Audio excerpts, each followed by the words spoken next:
भक्त है, उसने अभी कुछ महीने पहले उपदेश लिया। वो अपने मुख से अपनी सारी कहानी आपको सुनाएंगे। पुण्यात्माओं, समर्थ का शरणाग हो, रंग होरी हो, कदे ना हो ए काज राम, रंग होरी हो।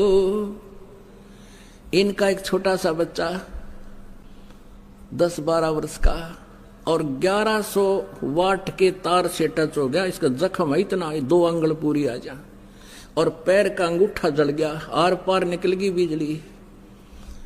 इस बच्चे ने बताया कि ये दास, इस दास के रूप में कबीर परमेश्वर पहुंचे। वहां पर इस बच्चे का हाथ पकड़कर नो खींच लिया उस बिजली से, और ऊपरली मंजिल पर था, उस पे छज्जे पे सुला दिया, स्लैब के ऊपर।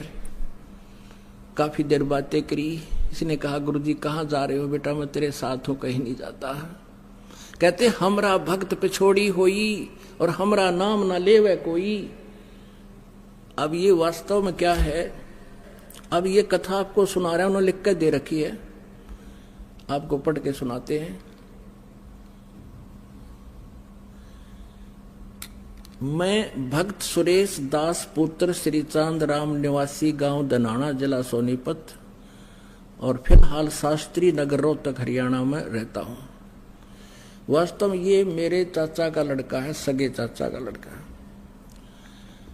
और न्यू क्या करें, घर का जोगी जोगड़ा, बाहर का जोगी सिद्ध, इनके साथ ऐसी हो रही थी ताई। अब ये दास आपको बहुत बार बताता है कि जैसे परमात्मा स्वयं आए हुए थे कबीर जी, उसमें वो स्वयं कहते भी थे कि मैं हूं भाई पूर्ण परमात्मा, लेकिन किसी के दच्चे ना थी। और अब गरीबदास जी को अपने प्रमाण दिए, उन्होंने प्रमाण किया कि हम सुल्तानी नानक तारे दादू को उपदेश दिया, जात दुल्हा भेद नहीं पाया, काशी माए कबीर होया। तो ऐसे इनको भ्रम था, इस दास पर विश्वास नहीं किया। इनकी पत्नी को प्रेत बाधा थी और उन्होंने सारे जंतर मंत्र करते रहे। मैं पढ़कर सुनाता हूं, बाकी शेष इन्होंने लिख कर दिया है। मैं भक्त सुरेश दास पुत्र श्री चांदराम, निवासी गांव दनाना, जिला सोनीपत, फिलहाल शास्त्री नगर रोहतक का निवासी हूं। सतगुरु जी के नाम उपदेश लेने से पहले मेरे घर की आर्थिक स्थिति बहुत ही कमजोर थी। परिवार का कोई भी ऐसा सदस्य नहीं था जो कि बीमार ना रहता हो। मेरी पत्नी को भूत प्रेत बाधा बहुत ही ज्यादा परेशान करते थे। इतना ज्यादा कष्ट रहने पर के बावजूद हम देवी देवताओं को बहुत पूजा करते थे तथा मेरी हनुमान जी में बहुत ज्यादा आस्था थी।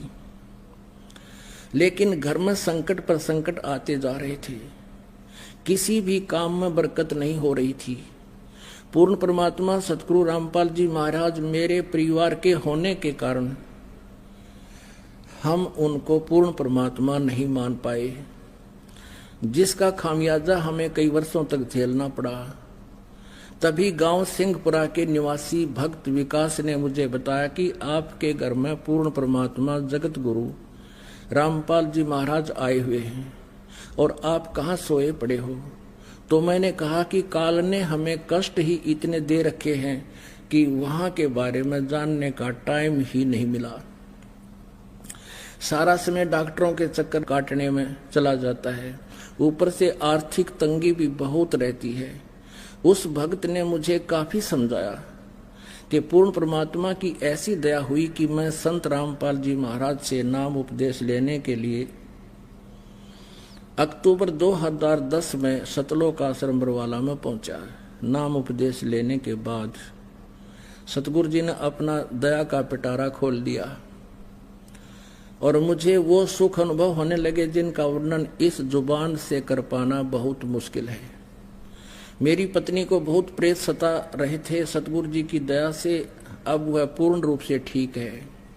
7 सितंबर 2011 को, अभी पिछले महीने की बात है, 7 सितंबर, मेरा लड़का मोहित उम्र 12 साल, जो कि मेरे कहने पर मिस्त्री को बुलाने के लिए गया था। मिस्त्री के मकान के ऊपर 1100 वोल्ट की वोल्टेज की तार थे लड़के का तथा तारों के बीच में 1 फीट की दूरी थी। जब वह उनके नजदीक गया तो तारों ने लड़के को खींच लिया। लड़के के सिर पर तार गड़ गया। इसका निशान दिखाएंगे आपको, ये भगवान।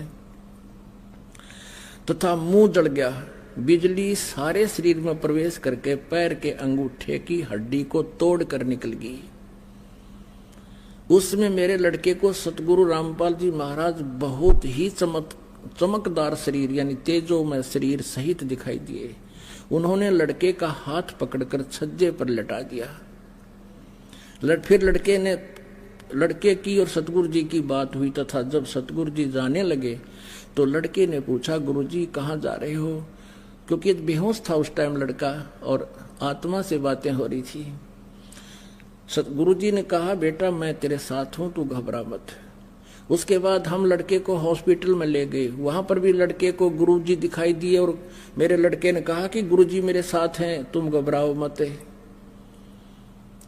यदि आज हम परमेश्वर कबीर जी की शरण में नहीं होते तो हमारा लड़का जिंदा नहीं होता और हमें बहुत कष्ट का सामना करना पड़ता। बोलो सतगुरुदेव की जय। अब आपको दिखाते हैं,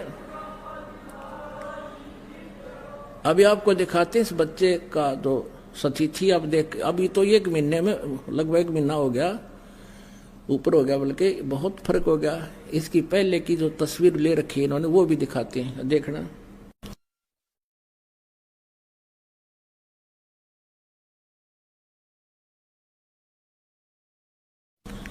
दिखा भाई, इनको बुला इधर। गुरुदेव की जय।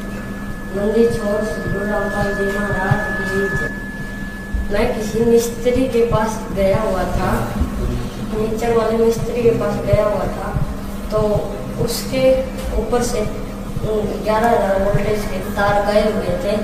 तो मेरी मम्मी बोली तार ऊपर, मैं से देखने लगा तो ओ बिजली ने मैं खींच लिया 1.5 फुट ऊपर से। ये सिर देखा नीचे न करके देख,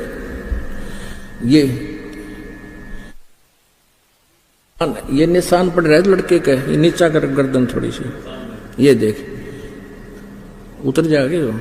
ओए होए होए, ये बंदी छोड़। ये तो 1 महीने के बाद ये स्थिति 2 उंगल पूरी आ जाए, इतना खड्डा था इस बच्चे का। पैर का अंगूठा देखो इसका है। अब तो ये बहुत ठीक हो गया ना, कति कंडम होया पड़ा था उस दिन। अपने आत्माओं, समर्थ का शरणागहो रंग होरी हो, कदे ना हो ए काज राम रंग होरी हो। हमरा भक्त पे छोड़ी होई, तुम्हारा नाम ना लेवे कोई। परमात्मा कहते जब हमारे भक्ता पर आपत्ति आगी तो हमारा नाम कौन लेगा। अब ये जो मैंने पढ़कर सुनाया है, ये भक्त सुरेश है, मेरे सगे चाचा का लड़का है। और वही बात है, घर का जोगी जोगड़ा, बाहर का जोगी सेदे। ये तो परमात्मा कहते हैं, मैं रो तू सृष्टि को, सृष्टि रोवे मोहे। गरीबदास इस वियोग को समझ नहीं सकता कोई। अब क्या स्थिति थी इनकी। इसकी माता भी आई हुई है लड़के की यहाँ पर। उस दिन आई, इसमें 40 किलो वजन था और आज पहलवान कैसी हो रही है। नाम लिए 5-6 साल भर नाम लिया हुआ है, सारी बाधाएं दूर होगी, सब चिंताएं मिट गई। तो पुण्यात्माओं, ये समर्थ की ओट है। दुख द्वंद उपादम जीव बंधे, समर्थ की नहीं उपासा है। इस समर्थ की उपासना ना करने से हम दुख पा रहे हैं। समर्थ की आडम होने के बाद कहते हैं ये उन्हीं की सुनवाई होती है, उन्हीं के ये दुख दूर होते हैं। ये लड़का मृत्यु को प्राप्त होना था अगर ये शरण में नहीं होते। कहते हैं पति भरता जमी पर जो जो धर है पाओ, समर्थ झाड़ू देते है ना काटा लग जावे। कहते जो जैसे आज दास सत्संग करा था, इतना लंबा चौड़ा विस्तार है, इतना ज्ञान हटाना पड़ता है। ये प्रसंग रह गया कि पति भरता यानी जो एक परमेश्वर पर आधारित हो जाती है पुण्यात्माएं, फिर वो समर्थ परमात्मा उनके जीवन रूपी सफर में जितनी भी बाधाएं आनी होती हैं, पापों के जो कारण दुख होना होता है, उन पाप रूपी कांटों को उस जीवन रूपी सफर में बुहारते चलते हैं, कहीं मेरी प्यारी आत्मा के कोई दुख ना हो जा। ये वही प्रमाण समझ लो। बोलो सतगुरुदेव।